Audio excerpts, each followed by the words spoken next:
नमस्कार दोस्तों, आज हम एक ऐसी भूतिया कहानी के बारे में बात करने जा रहे हैं जिसे सुनकर आपके भी रोंगटे खड़े हो जाएंगे। तो कहानी में अंत तक बने रहिए। कहानी शुरू करने से पहले एक निवेदन करना चाहूँगा कि अगर आप हमारे चैनल पर नए हैं तो चैनल को सब्सक्राइब जरूर करें। आइए कहानी शुरू करते हैं।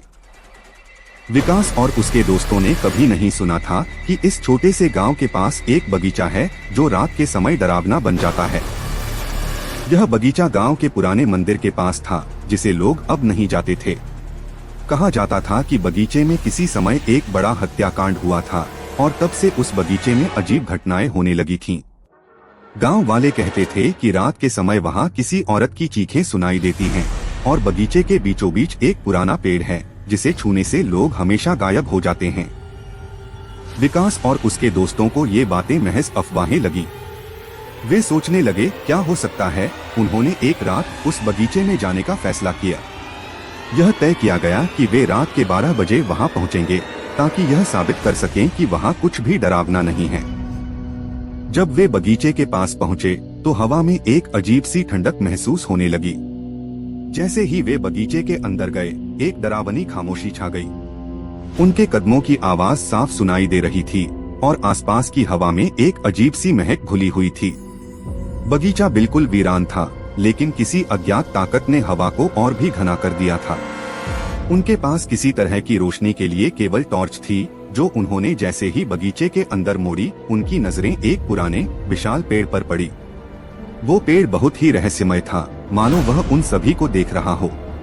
पेड़ की शाखाएं नीचे झुकी हुई थीं और उसकी छाल बहुत ही कटीफी थी, जैसे वर्षों से उसे कोई छूने की हिम्मत नहीं कर सका। मोहन ने डरते हुए कहा, क्या यह वही पेड़ है जिसके बारे में लोग कहते हैं? विकास ने उसे शांत करते हुए कहा, यह सब बकवास है, कुछ नहीं होगा। लेकिन जैसे ही उन्होंने पेड़ की ओर कदम बढ़ाया, एक तेज झोंका आया और चारों दोस्तों के चेहरे पर घनी धुंध छा गई। उनके शरीर ठंडे हो गए और हवा में चीखने जैसी आवाजें सुनाई देने लगी। अजय ने कांपते हुए कहा, यह ठीक नहीं है, हमें यहाँ से निकलना चाहिए। लेकिन जब उन्होंने पीछे मुड़कर देखा तो पाया कि बगीचा अचानक से बदल चुका था।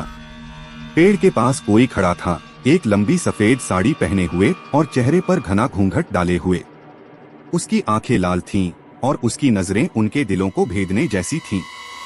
चारों के पांव जैसे जमीन में गड़ गए थे, वे हिल भी नहीं पा रहे थे।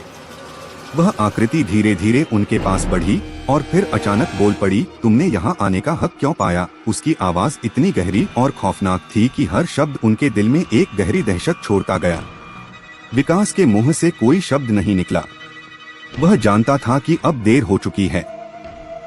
एक अजीब सी शक्ति ने उन्हें घेर लिया था। जैसे ही वे उस ओर बढ़े, पेड़ के नीचे से जड़ें उठने लगीं, मानो पेड़ अपने पांव फैलाने की कोशिश कर रहा हो।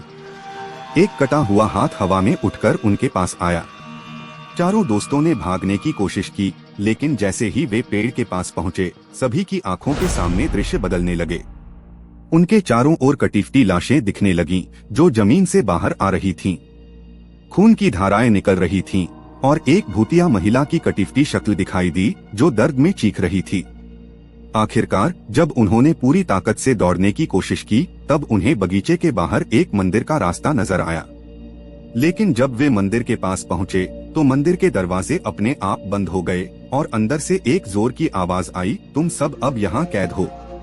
अगली सुबह गांव वाले बगीचे के पास पहुंचे और देखा कि वहाँ कोई नहीं था। सिर्फ 4 टॉर्च और कैमरे पड़े थे जो पिछली रात की कहानी को गवाह बना रहे थे। उसी दिन के बाद बगीचे के पास कोई भी नहीं जाता। बगीचे और उसके आसपास की हवा अब भी एक अजीब सी खामोशी में गुम है और हर रात उस बगीचे से भूतिया आवाजें सुनाई देती हैं। विकास और उसके दोस्तों का क्या हुआ, इसका कोई नहीं जानता। लेकिन कहते हैं उनकी आत्माएं अब भी उस बगीचे में फंसी हुई हैं।